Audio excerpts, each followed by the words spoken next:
okay for your shins? Mm-hmm. Okay. I like your shoes, by the way. All right, so you want me to narrate as I go? Okay. So starting off, I'm looking to see if one leg is short, and right now her right leg is short.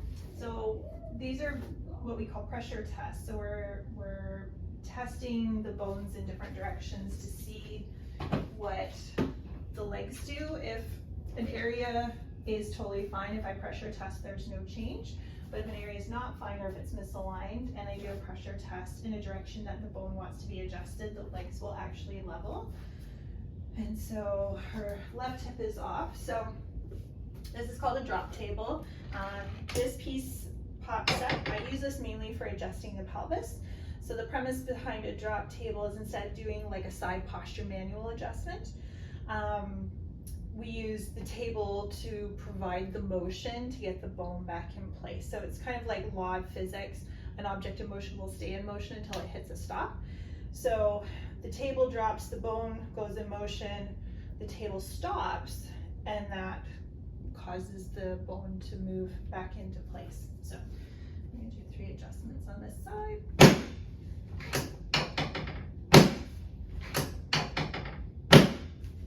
And it's super gentle, usually doesn't hurt people. Sometimes it'll hurt if a joint has been really stuck for a long time. We finally get it moving again. That's usually only the first adjustment. After that, the other 2 are usually a lot better. Or if it's really, really bad, I've had some of those ones. So this checks the sacrum. The sacrum can rotate and it can shift back on one side. So what I do, you can see one leg is coming closer to her bum than the other. So if I press where it needs to be adjusted, you can see it levels out. So I'm just checking to see if there's any rotations. You can see that's one leg is closer again, so that doesn't want to go. And now we're back level again. So that's where we need to adjust. So we're going to do 3 adjustments here. So for the adjustments, I know you can't really see it. I just use the side of my hand on the area to adjust and just do a quick little push down. And then this is called an activator. It's a spring-loaded adjusting instrument. And this I use in place of my hand manual adjustments to do the adjustment. It's a lot faster than a manual hand adjustment. The area of the tip is way smaller than the side of my hand, so I can actually be a lot more precise with where I'm adjusting. Okay, so your femur looks okay, which is good. And squeeze your knees together. So this checks pubic symphysis and relax. And so what I'm looking for is to see if one leg pulls short. If the pubic symphysis is fine, the legs will stay level. She's actually pulled short on the right side. So that tells me it needs to be adjusted. And then squeeze your bum cheeks and relax. And then this checks coccyx. And again, same rule here. If one side pulls short, that tells me tailbone's off. Tailbone's fine, but pubic symphysis is off. So 2 adjustments, bottom inside of, or bottom of this bum cheek, okay? So the adjustment is just on the ischial tuberosity, and that shifts that whole ilia forward, which pops the pubic symphysis back in place. Squeeze your knees again and relax. Okay, go ahead, rest your right hand on your low back. So now we're checking through the spine. Each of these movements is basically its own kind of muscle test. Rest both hands on your low back. And so here I'm looking to see if one of the legs pulls short. If a segment is fine, everything will stay nice and level. And if it's not fine, then one of the legs will pull short.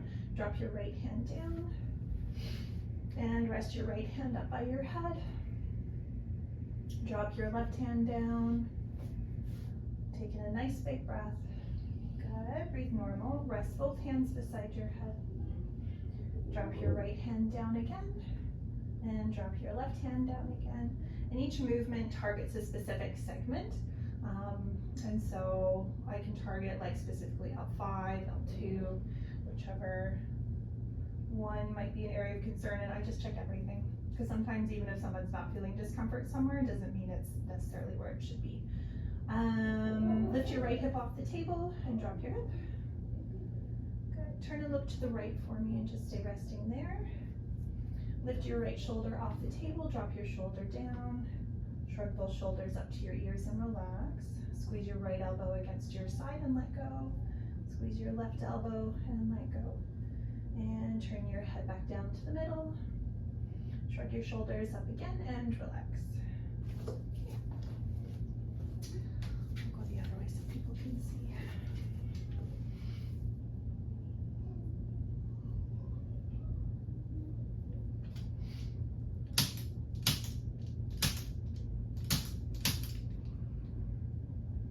The nice thing with the activator is it has different settings on it, so depending on who I'm seeing and where I'm adjusting, I can alter the amount of force I'm applying, so it can be very, very specific according to that person. So like a little kid or a senior, I'll use less force. A big like linebacker, I can use more force.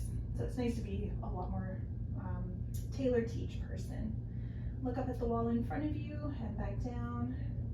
Look to the upper right corner and back to the middle. Look at your right shoulder and back to the middle. Look towards your tummy and relax. Good. So this last one is checking Atlas. And as we know, Atlas is a little bit of a different bone compared to the others. So I do different kinds of tests to really make sure I'm adjusting that bone very specifically. And this one is always on the lowest setting. There we go. Look towards your tummy again and back to the middle. This really doesn't take much to get it back in place. Push your face into the pillows and relax. And look towards your tummy again and back to the middle. Okay, let's get you up on your bum facing the purple wall, please.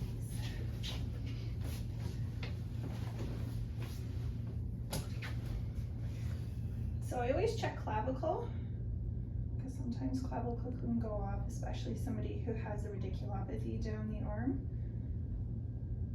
because it can be putting pressure on those nerves. I always check collarbone as well, and then I check shoulder. So right now this shoulder is more forward, so it tells me it's a little bit off. This hand on your low back, and then just relax. This is just a really nice, gentle way of shifting it back in place. I can use the activator, but I like doing that way. I find it's a lot more gentle. And then I always check ribs as well. I find ribs out on a lot of people. And a lot of times upper back pain between the shoulder blades is a rib out of alignment. Even if they're not experiencing any pain with coughing or breathing in, I can still cause upper back discomfort.